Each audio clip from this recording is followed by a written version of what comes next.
declare our right on this earth to be a man, to be a human being, to be respected as a human being, to be given the rights of a human being in this society, on this earth, in this day, which we intend to bring into existence by any means necessary.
Malcolm X, perhaps the most powerful black leader of our time, was gunned down on February 21st, 1965 at the Audubon Ballroom in Harlem. Who was Malcolm X? What did he stand for? Who killed him? And why? Malcolm X was born Malcolm Little on May 19, 1925 in Omaha, Nebraska. He was one of 8 children. His parents moved to Lansing, Michigan when Malcolm was 3. His father, Earl Little, was a Baptist minister and a follower of Marcus Garvey. He preached Garvey's message, which was racial pride and the separation from the white race.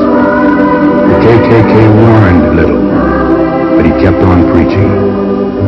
They burned his house down, but they still didn't stop him. One night Earl Little went for a walk and didn't come back. They found him with his head crushed in and finally stopped him. Malcolm's family was extremely poor, and Louise Little tried as hard as she could, but finally had a nervous breakdown and was institutionalized. Malcolm went to his teacher and told him that he wanted to be a lawyer, but the teacher told him that a nigger couldn't be a lawyer, and that he should do something with his hands, like the other niggers. Malcolm continually got into trouble and finally got kicked out of school.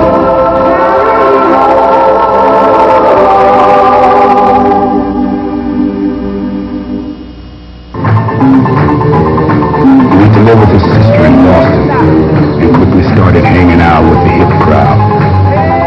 He combed his hair and wore a zoot suit. He partied all night and got high all day. Malcolm got a job on the railroad and loved going to the big cities like New York and Washington, Philadelphia, and Baltimore. He got heavily into drugs and prostitution and even started stealing to support his cocaine habit. He went on a Christmas stealing spree in Boston with a bunch of his friends in December 1945 and was arrested in a Boston jewelry store on January 12 when he tried to reclaim a stolen watch he left for repair. Malcolm was sentenced to prison and started serving time on February 27, 1946. While in prison, he started visiting the library and reading everything he could, including the dictionary. Malcolm's brother introduced him to the teachings of Elijah Muhammad in 1947, and Malcolm converted to the Nation of Islam. He was paroled from state prison on August 7, 1952, and went to live in Detroit where he started working at a furniture store managed by his brother, Wilfred. He went to Chicago to hear Elijah Muhammad speak and received his X on August 31st, 1952. Malcolm was named Assistant Minister of Detroit Temple No. 1 and became first Minister of Boston Temple No. 11 in 1953. He preached the teachings of Elijah Muhammad Yes, we hate laziness. We hate drunkenness. We hate dope addiction. We hate nicotine. We hate all of the vices that the white man has taught us to partake in. And he accuses us of hating him. Who are you? You don't know. Don't tell me Negro. That's nothing. What were you before the white man named you a Negro? And where were you? And what did you have? What was yours? What language did you speak then? What was your name? It couldn't have been Smith or Jones or Bunch or Powell. That wasn't your name. They don't have those kind of names where you and I came from. No, what was your name? And why don't you now know what your name was then? Where did it go? Where did you lose it? Who took it? And how did he take it? What tongue did you speak? How did the man take your tongue? Where is your history? How did the man wipe out your history? What did the man do to make you as dumb as you are right now? If you can't do for yourself what the white man is doing for himself, don't say you're equal with the white man. If you can't set up a factory like he sets up a factory, don't talk that old equality talk. It's a truth that makes us the native white man as he is. It is not other than the truth. It's just the real truth. We never did know the real truth. So now we know the white man as he is. And if the white man says that I am teaching hatred, it is just to say, I didn't want you to tell them who I was. The same God didn't make the white man that made us. The white man made just 6,000 years ago, and he was made unlimited. We don't know nothing about any birth record to us. You can't find no history that will give you the birth of the black man. He has always been.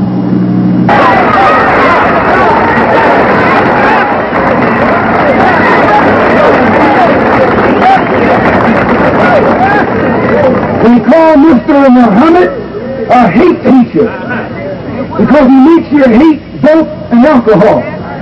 They call Mr. Muhammad a black supremacist because he teaches you and me not only that we're as good as the white man, but better than the white man. You're better than the white man. You are better than the white man. And that's not saying anything. That's not saying, you know where just to be equal with him. Who is he to be equal with? We turn to drugs because we're trapped.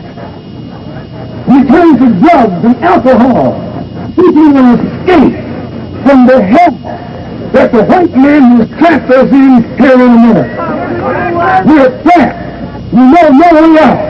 So we get a wine bottle, we get a whiskey bottle, or we stick a needle in our arm, or we smoke pot, trying to find an escape from the hell that the white man has given us for 400 years here in America.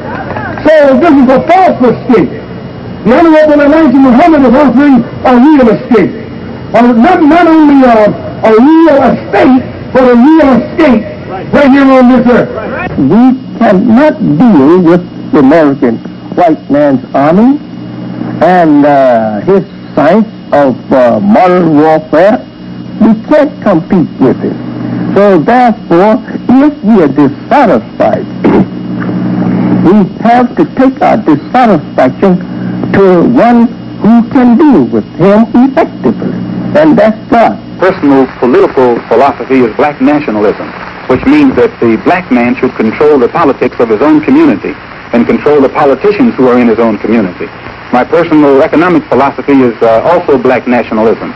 Abraham Lincoln tricked the so-called Negro into thinking that he was free, and when you read some of the books that were written by the so-called Negro historian J.E. Rogers, one of his books, The Africa's Gift to America, he points out plainly how Abraham Lincoln did nothing but trick the Negro, fool the Negro, and use the Negro, the same as every other politician who has been in the White House has been tricking and fooling and using the Negro as a political football ever since America has been America. Our desire, our prayer, that we can have a peaceful, intelligent rally here this afternoon. But at the same time, we see that They have surrounded us with many of their own agents in uniform and out of uniform who have spent much time here in Harlem posing as peace officers and at the same time breaking up the peace of black people. So we hope that they will be peaceful and we will be peaceful. We are here to tell you to love the white man. You have come to the wrong place. And those of you who think that you perhaps came here to hear us tell you to turn the other cheek to the brutality of the white man, I say again, you came to the wrong place.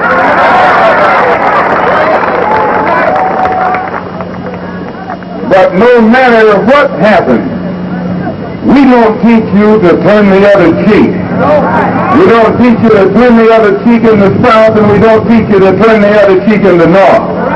We teach you to obey the law. We teach you to carry yourselves in a respectable way. But at the same time, we teach you that anyone who puts his hand on you, do your best to see that he doesn't put it on anybody else. You don't have any vote for airplanes bringing drugs into this country. The white man brings it in. The white man brings it to Harlem. The white man makes you a drug addict. The white man then puts you in jail when he catches you using drugs.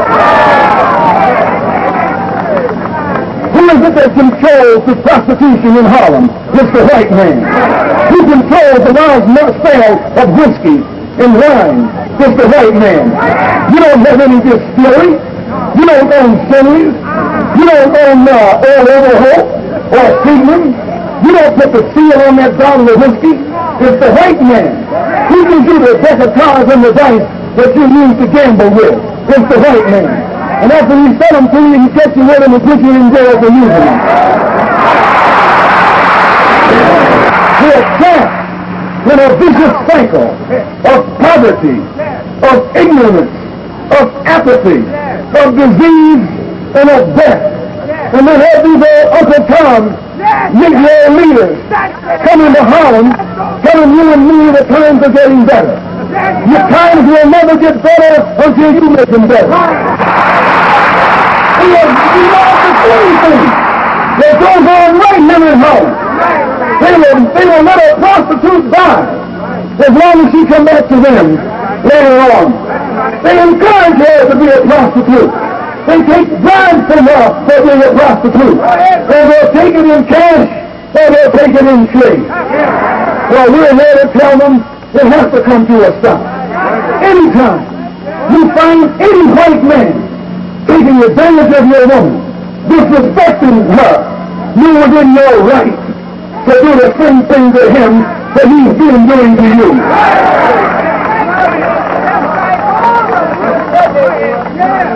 You can't take a white woman in a white neighborhood. You can't grab a white woman in a white neighborhood. You can't even walk through a white neighborhood with a white woman. Well, what do you look like letting this blue-eyed thing walk around here with our women? Comes to biting the enemy of America, you'll bite just like that. Whether he tell you to bite in Korea or bite in Berlin or bite in the South Pacific. As soon as he says stick him, you bite anybody he point the finger at. But right here in this country, on the your nose, with two-legged white dogs, sticking four-legged dogs on your and my mother, you and I don't know how to fight. Sticking dogs on your and my sister, and you and I don't know how to fight.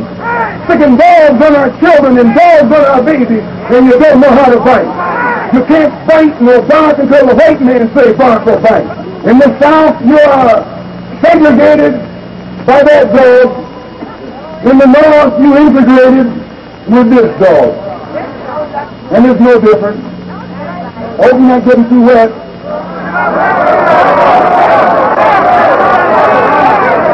The dog is their best friend. The dog is their closest relative. They got the same kind of hair, the same kind of skin, and the same kind of smell. Oh yeah!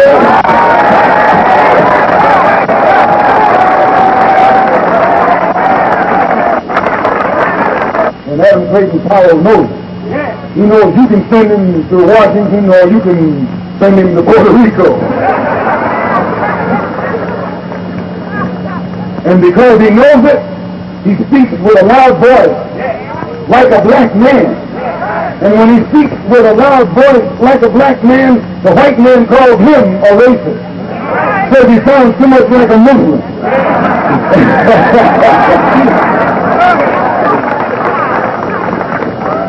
Simply because he's trying to tell the white man where it's at. When the Honorable Elijah Muhammad finishes opening your and my eyes and making it possible for us to see this white man like he really is, we don't have to worry about us integrating with him.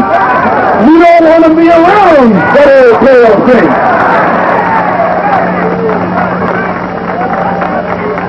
We don't want to be around that old pale thing. We don't want to integrate with that old pale thing. We don't want to sleep next to that old pale thing where we can do without him. You find that old pale thing laying out in the sun, trying to get to look like you. Pale thing.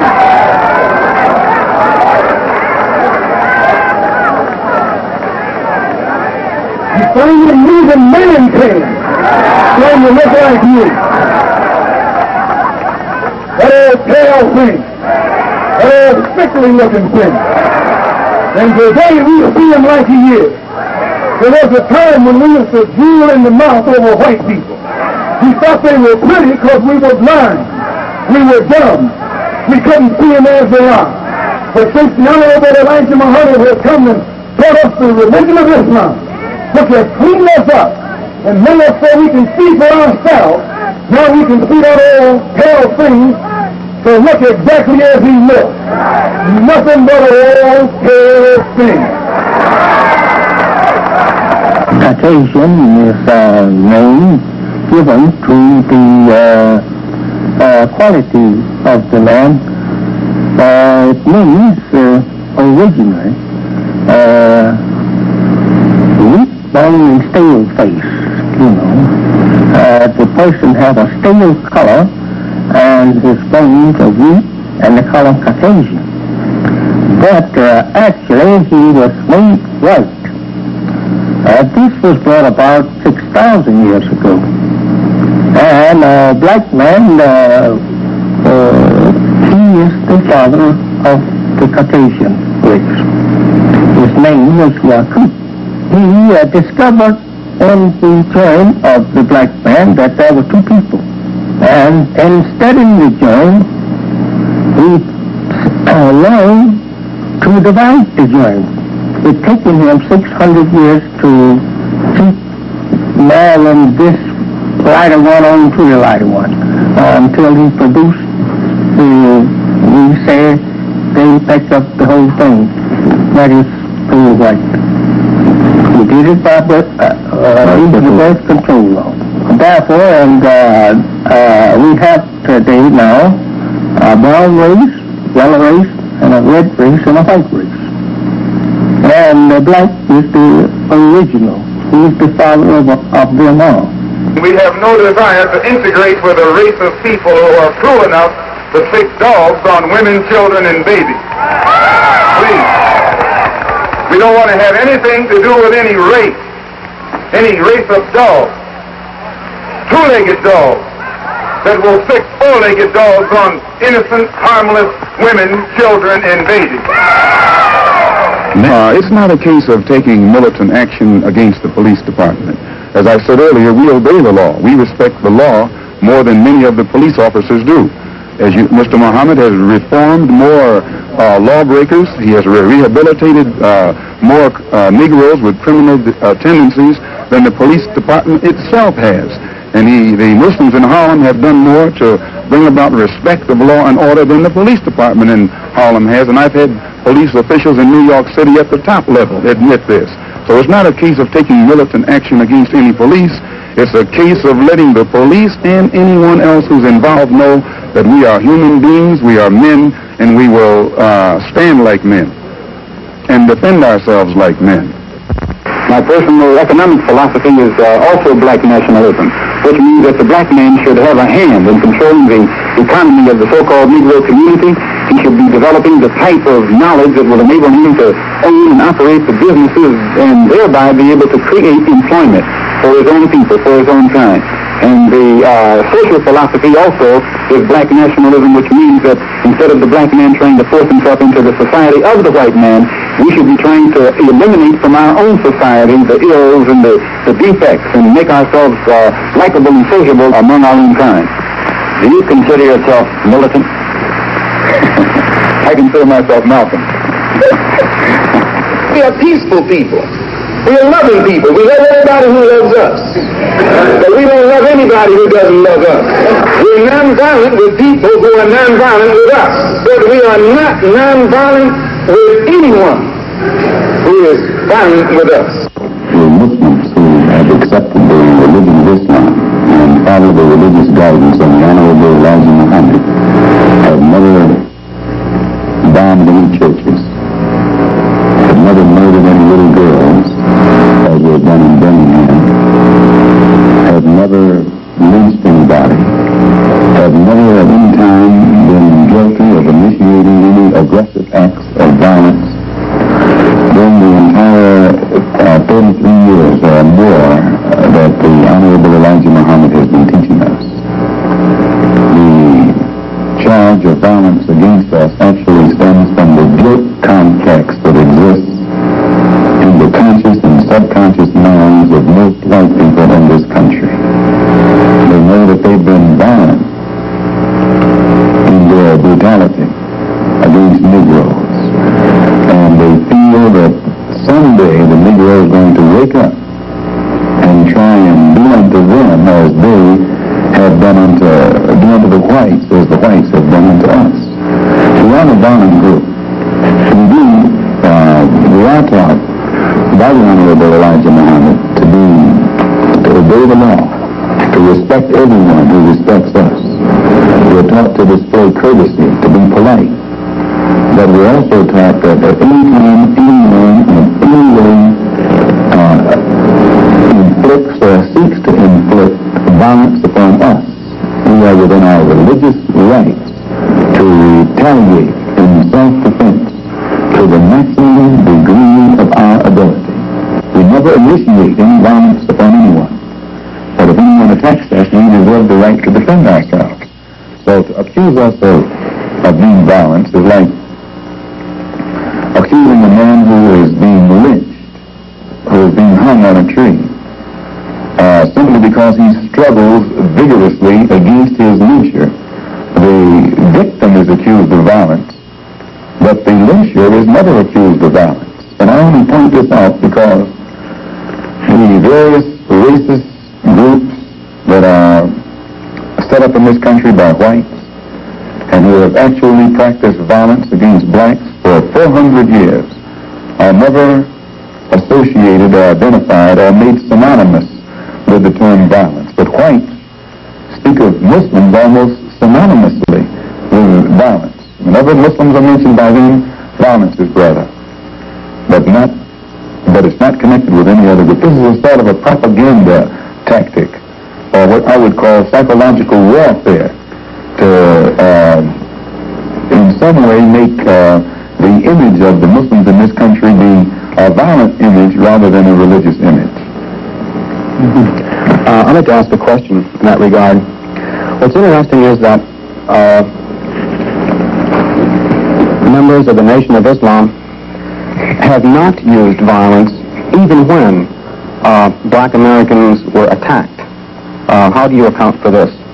Does this in any way contradict some of the basic premises of your movement? I don't know how you mean. Well, you maintain, for example, that you will not, or that you should not use violence unless you are attacked by the white man. And I think we can note in the last several years, certainly, dozens and dozens and dozens of instances in which Negroes have been attacked, killed in some instances. You mean in these demonstrations? The demonstrations and the bombings, for example, recently in Birmingham, where they killed 4 little Negro girls. And what interests me is the fact is that the Nation of Islam has not done anything to retaliate. I think you should be happy The important thing is, does your lack of action contradict any of your basic principles? I'll explain it.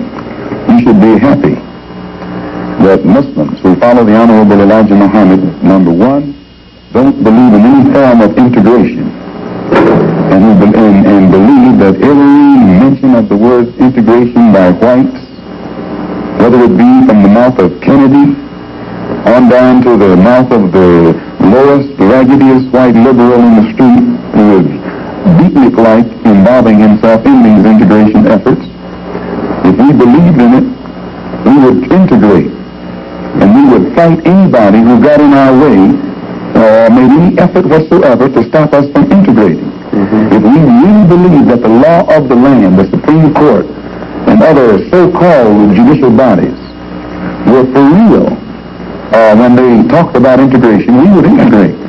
And knowing that the law was on our side, and any effort we made to demonstrate towards integration, we would know the law should be on our side.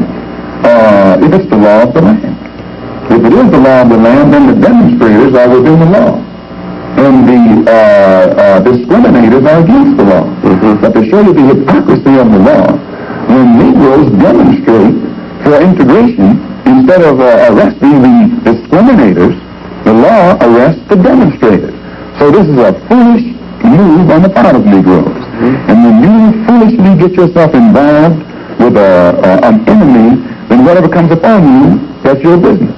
As Muslims, we believe that separation is the best way and the only sensible way, not integration. And but on the other hand, when we see our people being brutalized by white bigots, white racists, we think that they are foolish to allow themselves to be beaten and brutalized and do nothing whatsoever to protect themselves. They are foolish. They should have the right to defend themselves against any attack made against them by anyone. If a dog is biting a black man, the black man should kill the dog. Whether the dog is a police dog, a hound dog, or any kind of dog. If a dog is fixed on a black man, when that black man is doing nothing but trying to take advantage of what the government says is supposed to be his, then that black man should kill that dog, or any two-legged dog who sticks the dog on him. Should other black men help that particular person who was attacked? I think you'll find, sir, that there will come a time when black people wake up and become intellectually independent enough to think for themselves, as other humans are intellectually independent enough to think for themselves. Then the black man will think like a black man, and he will feel for other black people. And this new thinking and feeling will cause black people to stick together. And then at that point, you'll have a situation where when you attack one black man, you are attacking all black men. And this type of black thinking will cause all black people to stick together. And this type of thinking also will bring an end to the brutality inflicted upon black people by white people. And it is the only thing that will bring an end to it. No federal court, state court, or city court will bring an end to it. It's something that the black man has to bring an end to himself. Minister Malcolm, let me, on the basis of your two remarks, ask a double-pronged question. One, is it then your assertion that the laws with respect to how Negroes are supposed to have equal opportunity and equal rights in this country are not meaningful or believed by whites? And secondly, what then is your opinion and attitude toward the civil rights movement in general, and particularly the Reverend Martin Luther King and his philosophy of nonviolent direct action? If the white people really passed meaningful laws, it would not be necessary to pass any more laws. There are already enough laws on the law books to protect an American citizen. You only need additional laws when you're dealing with someone who is not regarded as an American citizen. But whites are so hypocritical. They don't want to admit that this black man is not a citizen. So they classify him as a second-class citizen to get around making him a real citizen. If he was a real citizen, you'd need no more laws. You need no civil rights legislation. Civil rights, when you have civil rights, you have citizenship. It's automatic. White people don't need laws to protect their citizenship because they're citizens. But they don't want to tell us we're not citizens. And at the same time, they don't want to pass laws that are meaningful enough to protect us as if we were citizens. And the Supreme Court desegregation decision is the best example I know. That's a law from the Supreme Court. 10 years have gone by. No desegregated schools. It hasn't been implemented beyond, I think, 9% in 10 years. So this just shows you the hypocrisy of the American white man. They talk out of both sides of their mouth. And for this reason, we who are Muslims, that is, we believe in the religion of Islam, we believe in God. We don't believe that black people will ever get any problem with laws being passed or new persons being put in office, or white liberals being put in office. There is nothing that the white man will ever do to bring about true, sincere citizenship or civil rights recognition for black people in this country. Nothing will they ever do. They will always talk it, but they won't practice it. And with the Supreme Court, if the NAACP can tell me that they want a desegregation decision for me 10 years ago, but yet the schools haven't been desegregated, as I say, this is a victory with no victory. It's a victory that you can talk about, but it's a victory you can't show me. So if you represent the NAACP and you're telling me about this great victory you won for me, when I look at you, I have to conclude that either you have been duped yourself or else you are trying to dupe me.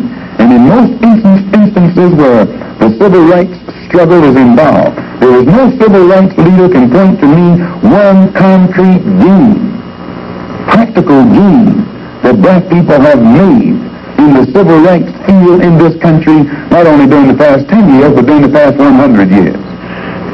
Now, the other part was with respect to Mr. King and the nonviolent direct action. Well, I will let Jimmy Baldwin and John Killens and Lou Lomax, the writers, answer that.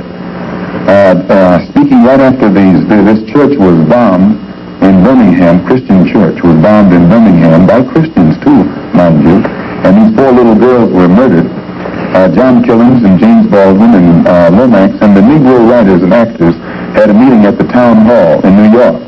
And Killens pointed out, concerning these murders of these little girls, said the killings had raised doubts about the intelligence of the nonviolence in the civil rights struggle. He went on to declare that he could no longer be asked to love those who persecuted and killed Negroes. He also, and the writer, Mr. Handler, who's describing this, said that Killens, it was not clear concerning Killens' remarks to his audience that he was breaking with it was clear rather to his audience that he was breaking with the doctrine of the Reverend Martin Luther King's philosophy that as Christians, Negroes should love their fellow man in a truly religious sense. Now, James Baldwin, speaking on that same platform, said, and I was present during this entire affair, asserted that the American people shared a collective guilt for the persecution of Negroes, much as Germans did because of their silence during the Nazi persecution. He denounced President Kennedy for what he termed Kennedy's lack of passion in the civil rights struggle. Mr. Baldwin said that there could no longer be a Republican Party for the Negro people as long as it listed a Barry Goldwater, nor a Democratic Party for the Negro people with a Senator Eastland on its roster. He asserted that the federal government acted swiftly and energetically, that unless the federal government acted swiftly and energetically, future slaughter would make Birmingham look like a dress rehearsal. And now, what do I think about King's attitude? King's right-hand man, Wyatt Walker, at King's convention, according to the New York Times on September the 26th, said, we had, quote, we have been duped, meaning these persons involved in the civil rights struggle, of which King is the symbolic leader. His right-hand man says, and I quote, we have been duped, or have duped ourselves, into believing that the chains have been broken, when in truth we have only been chained more securely. half-freedom has in many instances been worse than no freedom at all. Why, don't ask me what I think about their struggle. I can tell you what they think about their struggle. And they are pointing out that it is becoming more difficult every day for the civil rights leaders to keep the masses of black people nonviolent and long-suffering and patient and keep them from becoming disenchanted. I hope that answers your question. What is the definition of freedom, justice, and equality for the black man, and where and when is it to be attained? Well, take equality first. The Honorable Elijah Muhammad doesn't teach us to associate equality with whites. Equality has nothing to do with whites. We don't want to be equal with the white man. He's not the criteria or yardstick by which equality is measured. He's not in a position to tell us we are equal. It's not his right. It's not his to do. Equality, we want equality. We had equality before the white man was created. We had equality before the white man came into existence. And we want equality whether the white man is on this earth or not. Equality means the opportunity to develop all of our dormant potential, all of our dormant capability. And in developing this dormant capability, the right and the ability to stand on this earth on some land of our own and bring about a civilization and a society in which we will be completely independent, complete freedom to take care of the needs, to take care of the wants and the likes and the dislikes of our people, to establish our own nation, our own society, our own heaven, our own future. This is what we mean by freedom, by equality. And justice means as you sow, so shall you reap. If you do wrong, you'll get wrong in return. And if you do right, you'll get right in return. When you're in your own nation, in your own land, you're in a position to get justice. But when you're in another man's country, in another man's land, under another man's flag, and under another man's government, and under another man's court system, you have to look to that other man for justice, and you'll never get it. And Negroes in this country probably are authorities on that. To what extent does this formulation approach that expounded by Zionists? They, for example, many Zionists maintain they could never expect justice in the Tsarist courts and the courts found in other countries in Eastern Europe and so on. And they decided that it would be wise to establish a separate state in Israel. And all of the world powers got together, the white world powers, I should say, got together and helped all of these white Jews to establish a separate state in the heart of dark-skinned people's territory.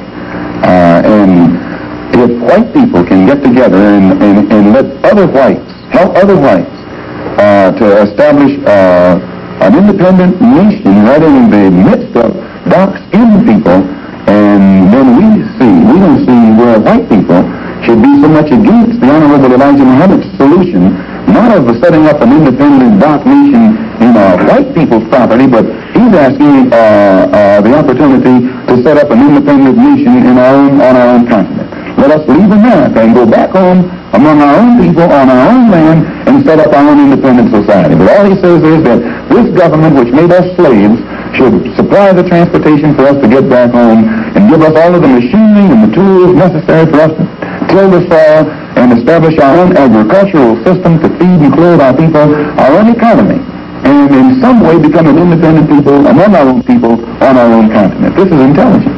And Zionists should never criticize us. You say then that the United States is not the black man's country. American laws are not black man's laws. No.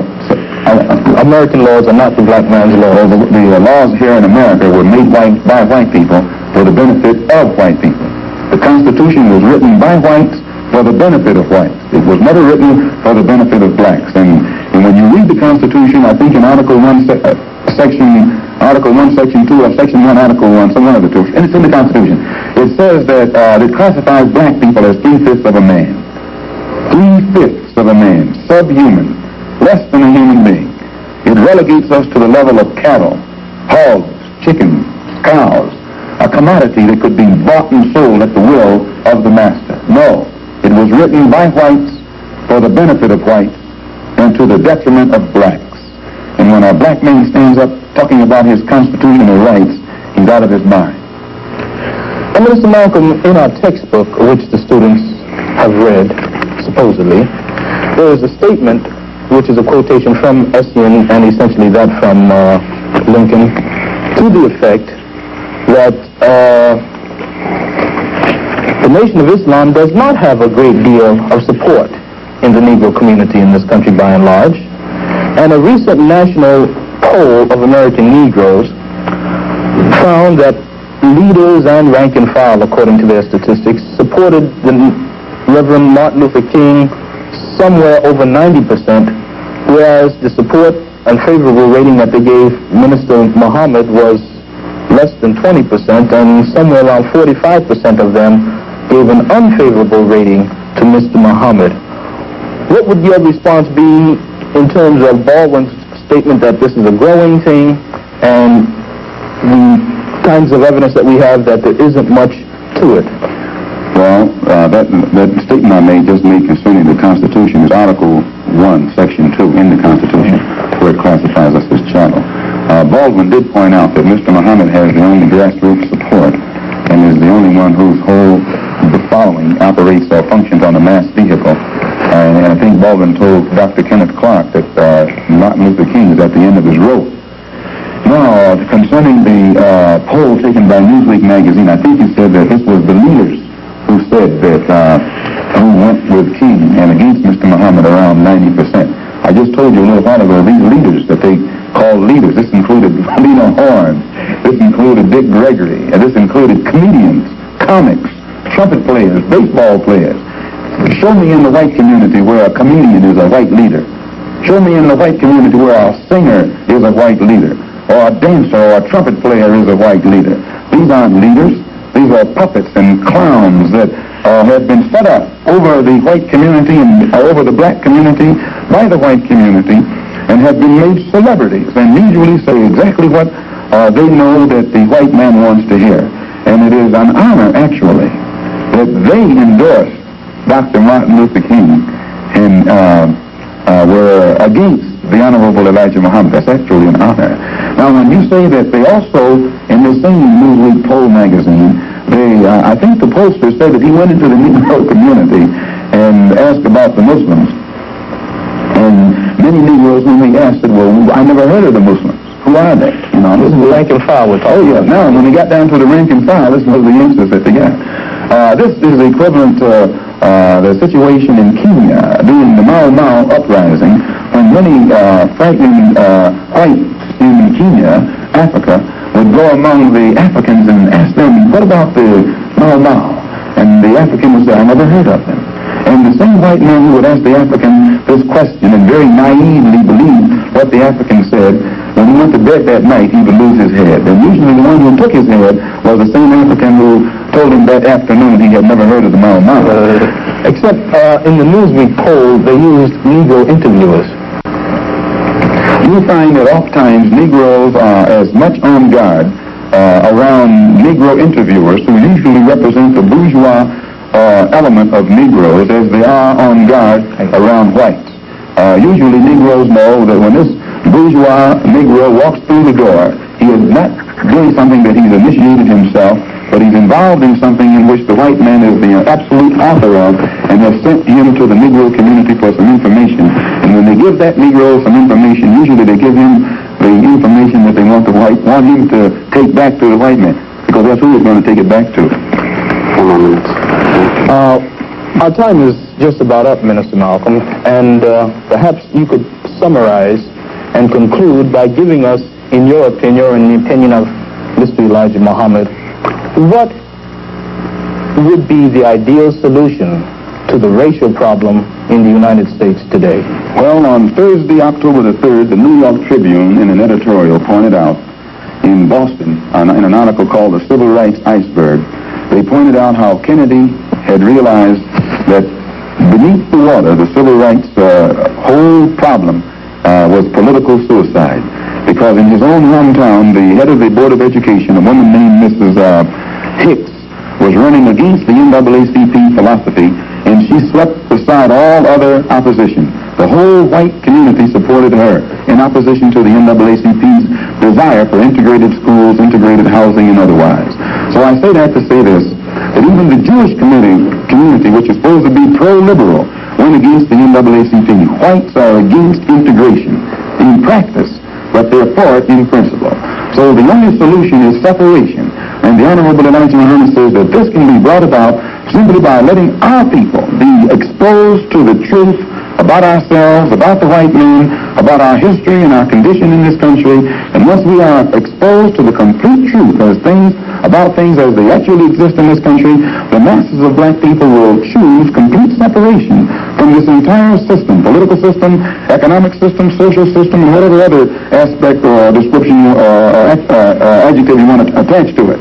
Let us go back home to our own people, live among our own kind, and solve our own problems ourselves. And if the white man doesn't want us to go back to our own people and live in our own country, then since we can't get along together in peace on this country with white people, let us separate part of this continent, migrate to that separate territory, let the government give us everything we need to establish our own independent economic system and society, and thereby we'll be able to solve our own problems ourselves and prove that we are human beings and a part of the human family and can do for ourselves what other humans have done for themselves. And then we'll be able to stop blaming the white man for what he has done and stop begging the white man to solve our problems. We'll be able to solve our problems ourselves.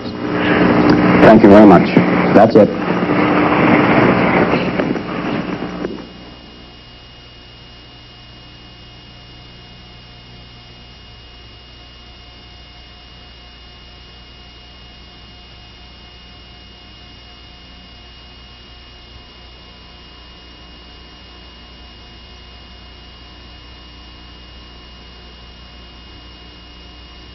President Kennedy was assassinated on November 22nd, 1963.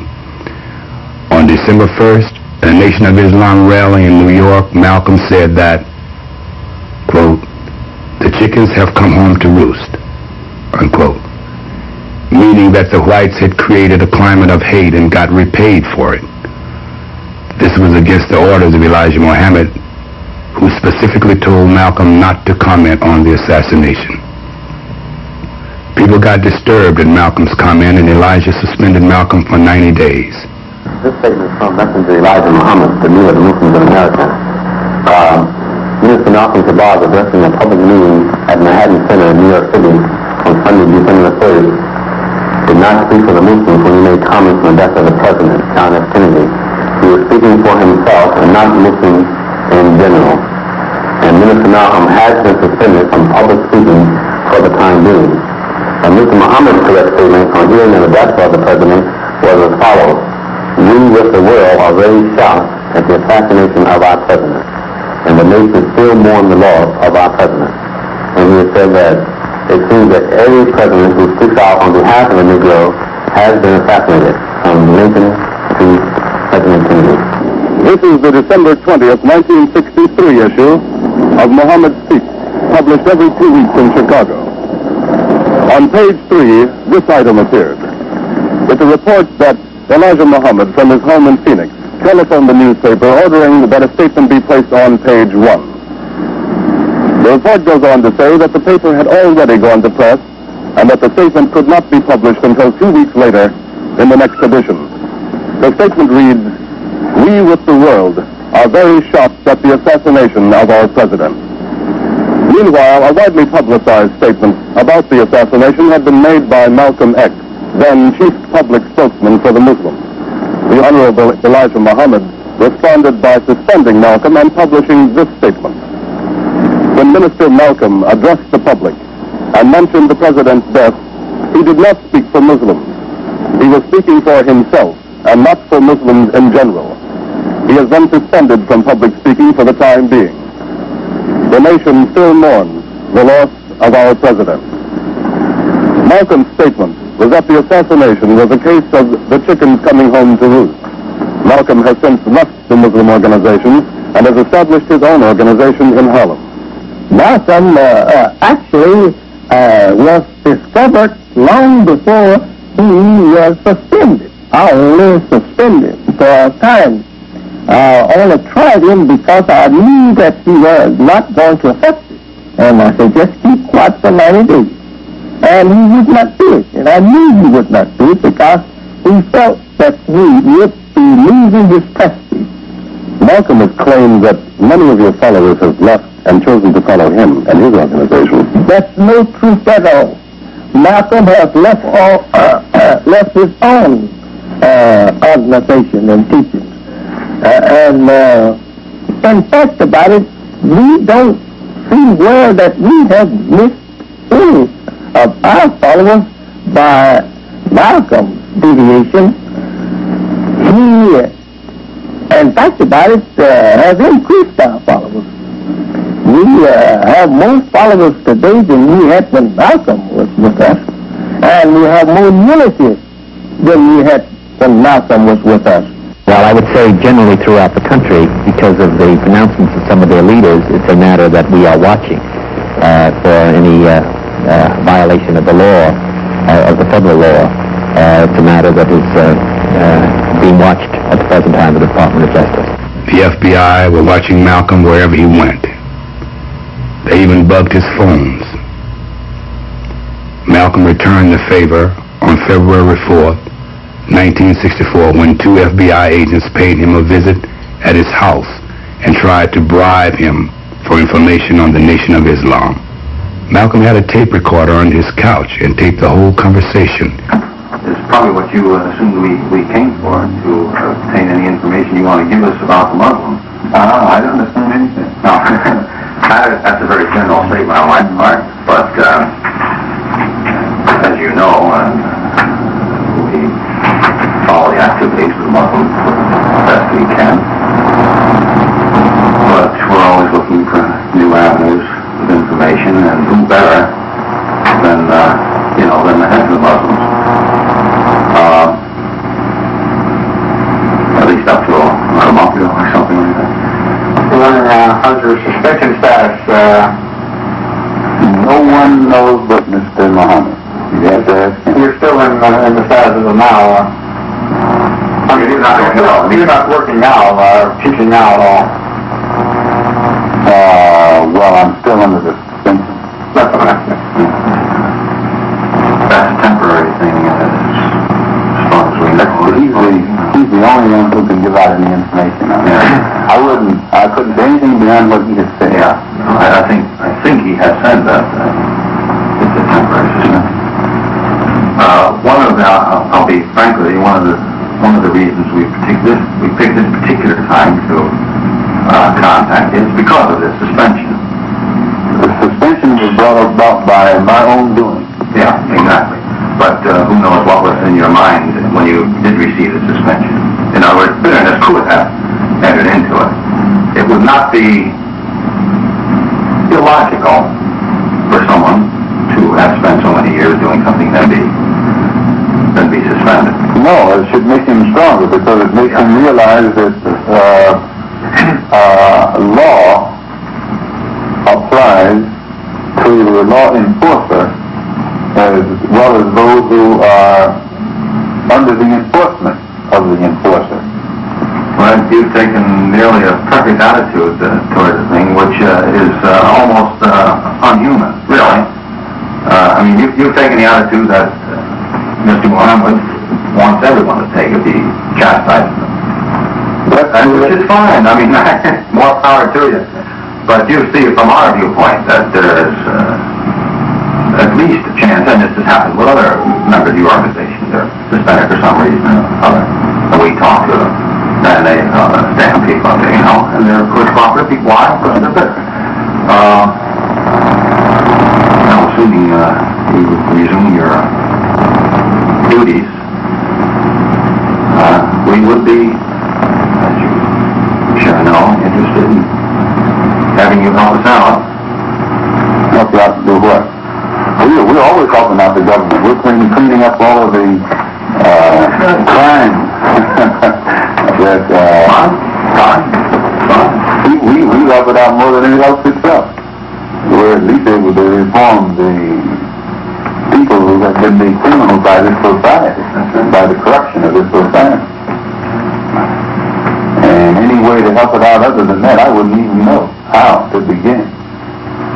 Well, what we're interested in, basically, are the people who belong, the names, the members. My telephone number is OL16320. Okay.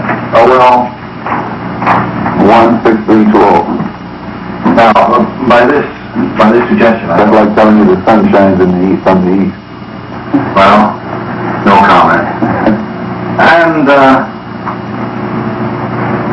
teachings, plans, the programs. No teaching is more public than ours, and I don't think you find anybody more blunt in stating it publicly than we do.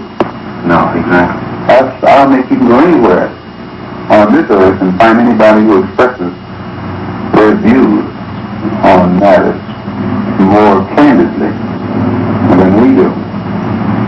I can only agree with you. No, that's right. Yeah, you're right. You do.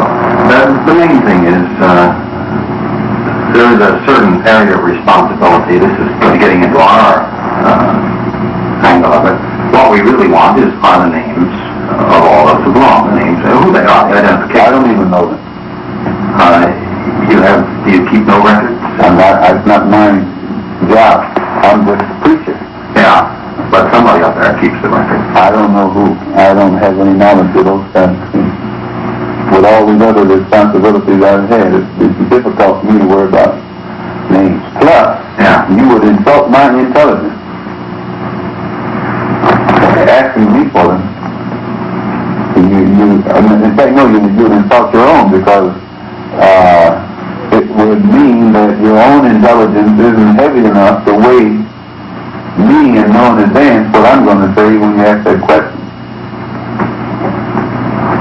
Well, without getting into argument semantics there, you don't know until you ask. That's not semantics. That again goes into your psychology. We've had people, not this group particular, other groups, who have been just as vociferous against what we're investigating as some communists. Make a good case out of it. Communists for 20 years, they hate everything. Go interview them. You don't want to. Go anyway. So you want nothing to do it. So, where have you been? Oh, I want to tell you something. You never know till you ask. And that's happened so many times. Sometimes the word isn't convinced, but sometimes money brings out the information. And no intend to insult you here. According to Dillon, what's his name, the Secretary of Treasury? This government's money is in such trouble. Until you still spend it.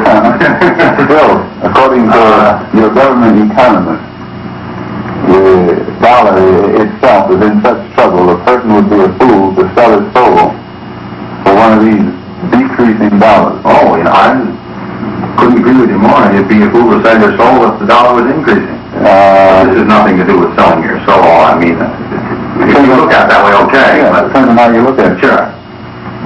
They insult my intelligence. When not only they insult me, period, but they think I would tell them anything. But it would be good, and I think in many ways it might be of some benefit to your organization. If in fact we can eliminate people.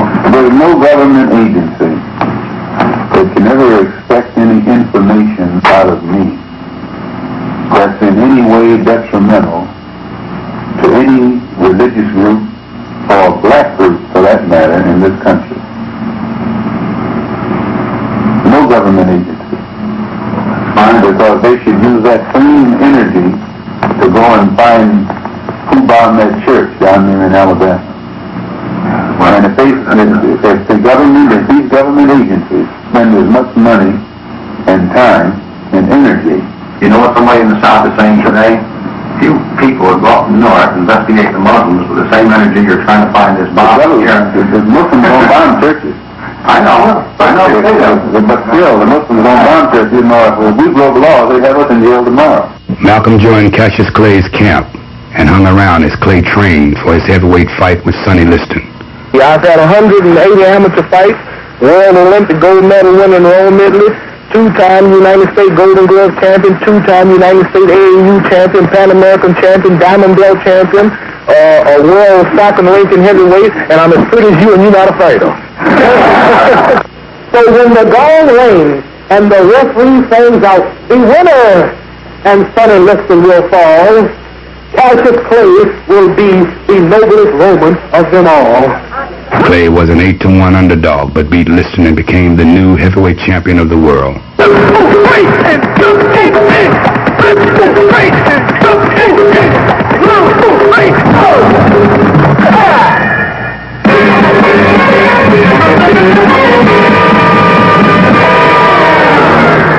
guy couldn't hurt me. The guy couldn't even get a good look at credit.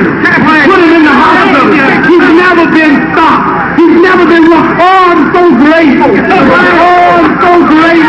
Oh, I'm so glad. And what makes it so good, all these hypocrites, you can't call him a bitch. You can't call him a bitch because I didn't stop the fight. The doctor had to stop it. Oh, I'm so pretty. Look up the world. After the fight, Clay announced to the world that he had converted to the Nation of Islam, and he changed his name to Muhammad Ali. Malcolm was asked about his relationship with Cassius. Malcolm X, may I call you that? Certainly. Malcolm X, I want to talk with you briefly about your affiliation with Cassius. How long have you known him? About 3 years. And have you been advising him as far as his religious affiliations are concerned? Well, no, I don't give advice to anyone. He's my brother and my friend. I express what I know and understand around him, but he has a mind of his own, an understanding of his own. Did he feel that, he tells me that he felt that his affiliation with the Muslim religion had a great deal to do with his winning. If, as a follower of the Honorable Elijah Muhammad in the religion of Islam, it definitely had everything to do with his victory.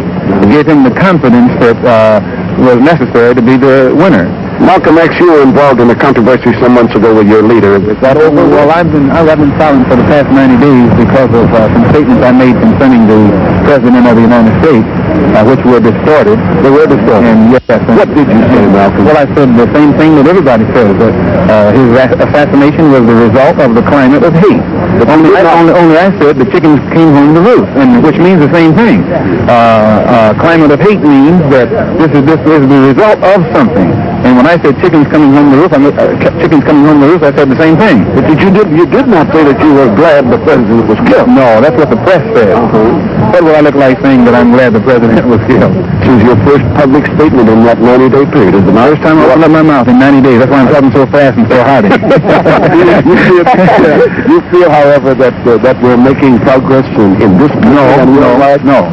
I will never say that progress is being made. If you stick a knife in my back 9 inches and pull it out 6 inches, there's no progress. If you pull it all the way out, that's not progress. The progress is healing the wound that the blow made.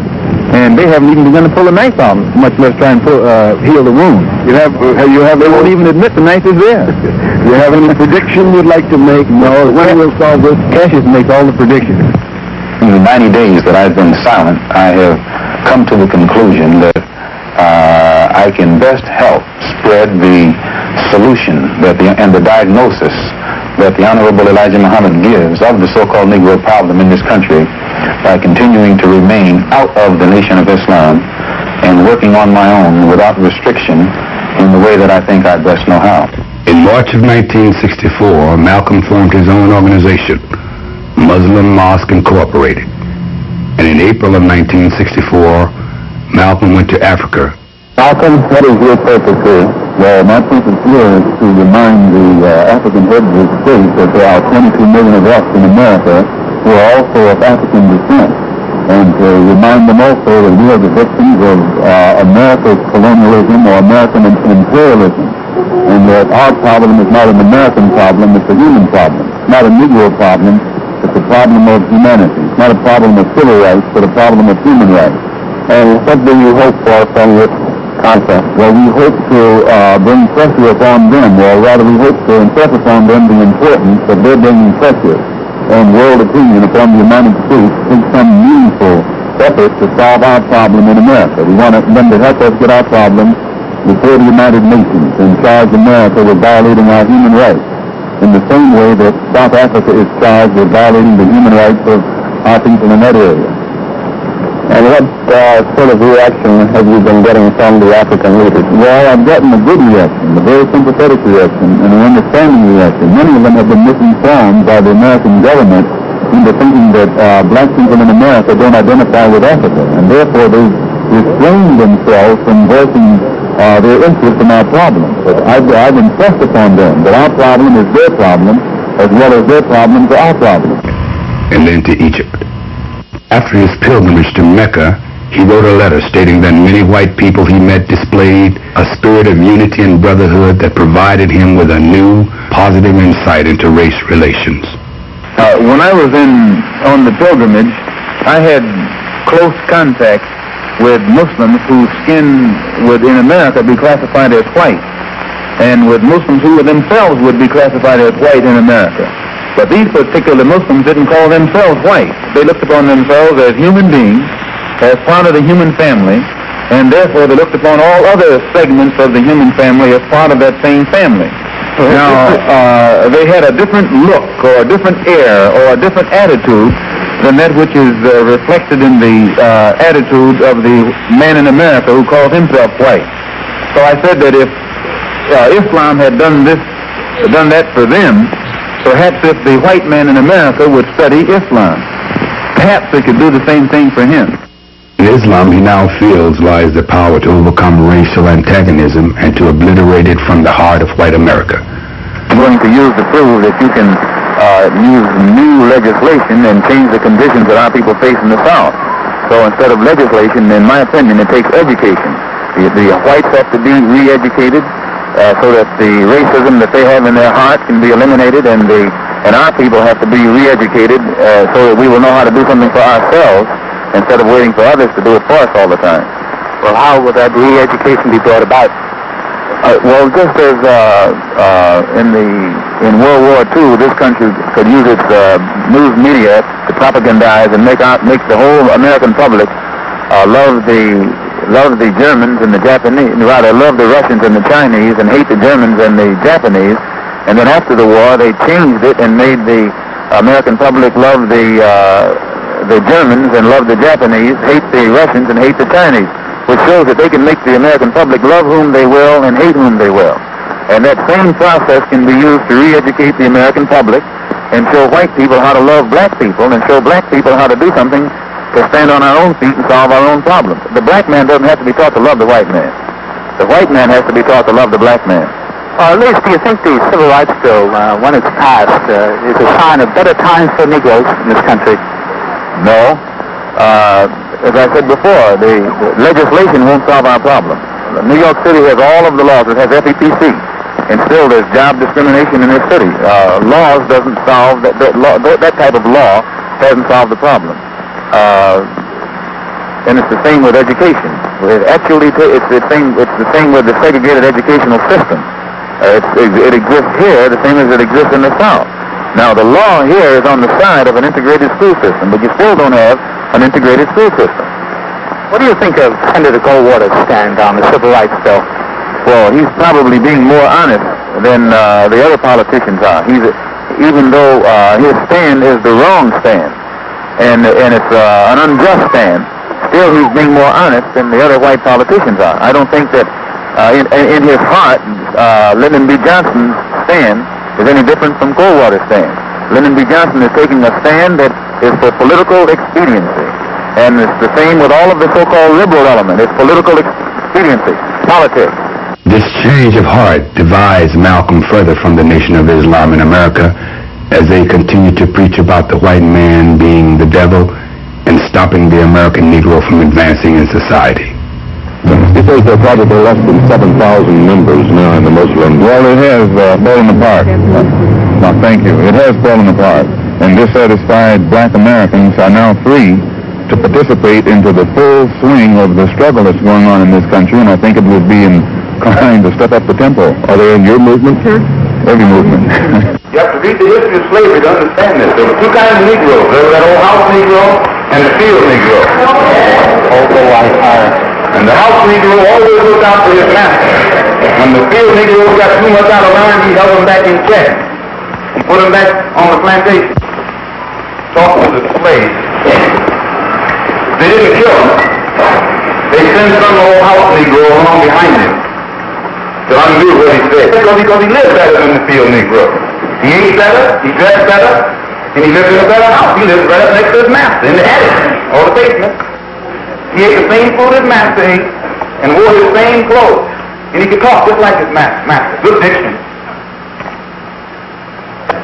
And he loved his master more than his master loved himself. That's why he didn't want his master hurt. If the master got sick, he'd say, "What's the matter, boss? We sick?"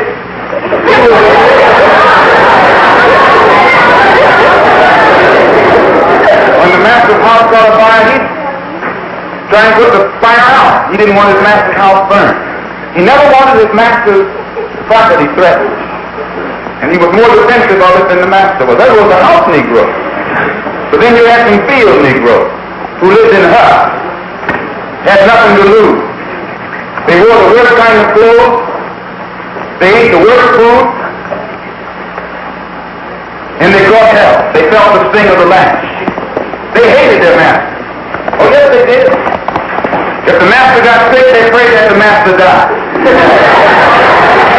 If the master's house caught fire, they prayed for a strong wind to come along. This was the difference between the two.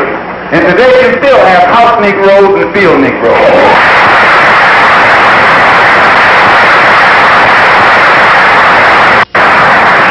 I'm a field Negro. If I can't live in the house as a human being, I'm praying for a wind to come along. If the master won't treat me right and he's sick, I'll tell the doctor to go in the other direction.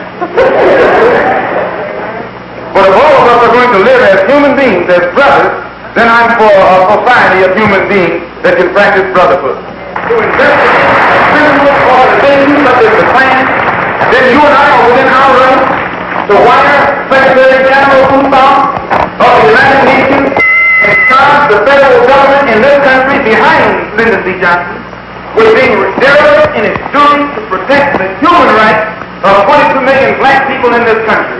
And in their failure to protect our human rights, they are violating the United Nations Charter, and they are not qualified to continue to sit in that international body and talk about what human rights should be done in other countries on this earth. But before I sit down, I want to thank you for listening to me. I hope I haven't put anybody on the spot. I'm not intending to try and stir you up and make you do something that you wouldn't have done anyway.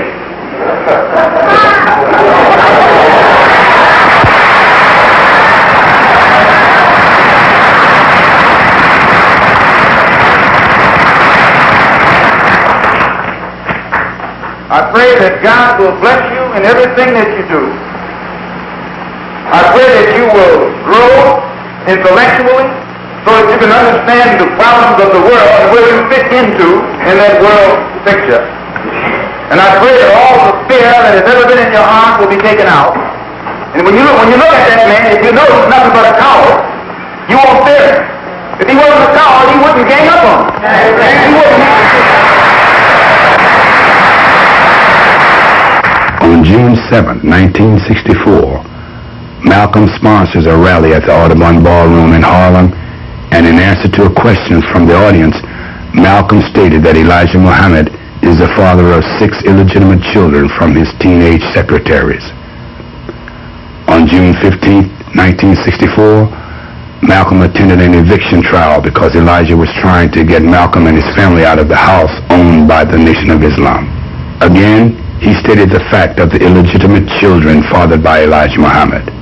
It has been a well-known fact, though only in the form of rumor, that there has been a great deal of apprehension at my being out of the black Muslim movement on the part of the black Muslims themselves. And I had stated in a newspaper article about an effort to take my life back in January, and at that time the Muslims denied it. In fact, they tried to make it appear to my brother that I was insane. But on a program in Chicago called Hotline, which was moderated by Wesley South, John Ali, the national secretary, admitted, I think it was Wednesday or Thursday, one of these days last week, that they absolutely were going to kill me. Why are they threatening your life? Well, primarily because they're afraid that I will tell the real reason that that I'm out of the Black Muslim movement, which I never told, except to myself. But the real reason is that Elijah Muhammad, the head of the movement, is the father of 8 children by 6 different teenage girls. 6 different teenage girls who were his private personal secretaries. 4 of them had 1 child apiece by him. 2 of them had 2 children, and one of those 2 is pregnant right now in Los Angeles with his 3rd child. And the one who first made me aware of this was Wallace Muhammad, Mr. Muhammad's son. And it was their fear that if I remained in the Black Muslim movement and just came into the knowledge of his followers, that they would leave him and follow me. So a plan immediately was set in motion to take me down, put me out, and the statement that I allegedly made, or not that I allegedly did, I did make it, the statement that I made about Kennedy was used as a pretext to take me down. But in reality, it was because I had come to New York and told Joseph, the captain in New York, and the secretary and the minister in Boston about these children that Mr. Muhammad had. And it was that right there was the real reason for my being out of the movement. Did you get out of it? What do you take to protect yourself from this threat? I take no steps. I have a rifle. If anybody comes to my house without a good reason, I intend to try and use it. And that's all. On February 14th, 1965, Malcolm's house was firebombed. Neither Malcolm, his wife, or children were injured in the blast. On February 21st, 1965, Malcolm was to speak at the Audubon Ballroom. He requested police protection, but the police refused and only had police on the outside of the building. The FBI, the CIA, the police, and Elijah Muhammad all wanted Malcolm eliminated.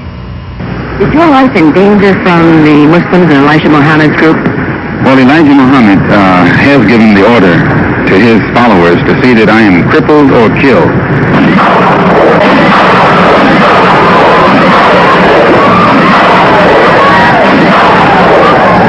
I was sitting in the first row when Malcolm came out. The stand had been turned over to him by the introductory speaker, and he raised his hand in the Muslim greeting, Salam Alaikum, like this, his right hand. At that point, rumbling broke out behind us, and everybody in the place naturally turned around to look. You understand that the situation was tense because of the bombing of Malcolm's house and so forth, and everybody jumped up to look, and of course, I remember a chair had been knocked over back there, and I saw 2 guys looking at the floor. And then my next impression was I turned around to look at Malcolm, and I remember him saying, "Stay calm, stay cool," and I remember hearing over my right shoulder the gunfire. And then Malcolm's hand was up like that, still in the greeting and still exhorting everybody to stay calm, when he fell backwards in a dead faint. He just slumped. We have 2 suspects in custody now. Where were they who fired the shot? I wouldn't know that at this time. Where were they arrested, sir? One of these men was arrested on the street by one of our patrolmen close by. There were no police at this meeting, were there, Inspector? There were no uniformed policemen assigned inside this ballroom. What about the skirmish that apparently took place before? What has that got to do with the apparent killing? It might have been a diversionary tactic. What about the organization, Sister Betty? Do you feel that Malcolm had set it up well enough for it to carry on? Will they have a counselor who will take his place? Do you have any idea now? Well, at present, I'd rather not make any comments about the organization or Muslim House Incorporated.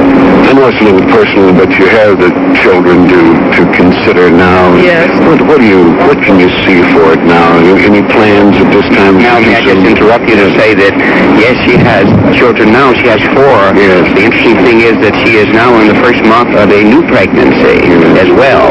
And I think you ought to know all. Sister. Into his house. He not only was without insurance, but without any money at all. And they tried to say that he was getting money from China and places of that sort, which was ridiculous. What are your plans, then, for the future? It's rather ironic ironic that you had planned to meet with him this coming Friday. Have you, Mr. Sutton? Malcolm was to make a will this Friday. Yes. Thank you very much, Mrs. Shabazz. Thank you. Thomas Hagen was arrested outside the ballroom. We had not, as I said, never resorted to no such thing as violence. Way I see it, Malcolm is the victim of his own preaching. He preached violence, and so he became the victim of it. Would you say flatly that no black Muslims were involved in the shooting of Malcolm X?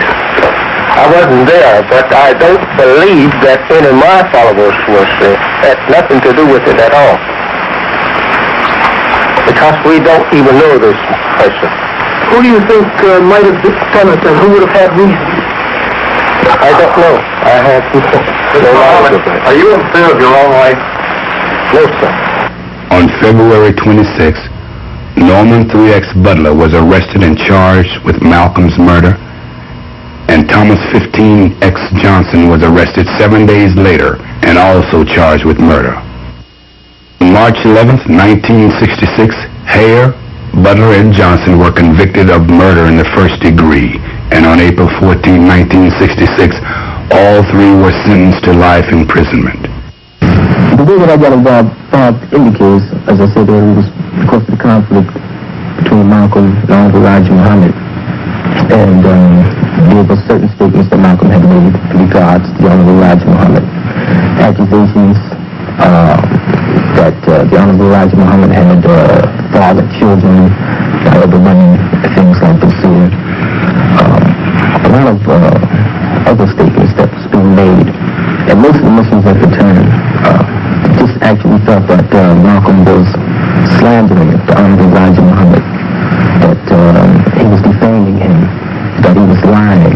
That morning, and I would say really the night before, me and the other individuals that I mentioned, we had decided that we was going to move on Malcolm.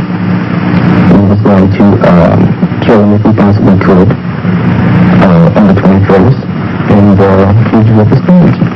We was going to go into the ballroom where we was going to sit and what we was going to do.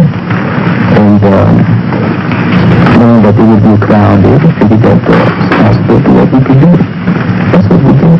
On May 29, 1980, Congressman W. Hughes of New Jersey writes FBI Director Webster and asks that he look into the assassination of Malcolm X. On June 20, 1980, Assistant Director Revelle writes to Hughes to explain that the FBI has no new information. The FBI files on Malcolm X remain closed today. Ossie Davis delivered the eulogy at Malcolm's funeral. His poetry spoke for millions. Here, at this final hour, in this quiet place, Harlem has come to bid farewell to one of its brightest hopes, extinguished now and gone from us forever. For Harlem is where he worked and where he struggled and fought. There are those who will consider it their duty as friends of the Negro people to tell us to revile him, to flee even from the presence of his memory, to save ourselves by writing him out of the history of our turbulent times. Many will ask what Harlem finds to honor in this stormy, controversial, and bold young captain, and we will smile. Many will say, turn away from this man, for he is not a man, but a demon, a monster, and an enemy of the black man, and we will smile. They will say that he is of hate, a fanatic, a racist, who can only bring evil to the cause for which he struggles. And we will answer and say unto them, did you ever talk to Brother Malcolm? Did you ever touch him? Or have him smile at you? Did you ever really listen to him? Did he ever do a mean thing? Was he ever himself associated with violence or any public disturbance? For if you did, you would know him. And if you knew him, you would know why we must honor him.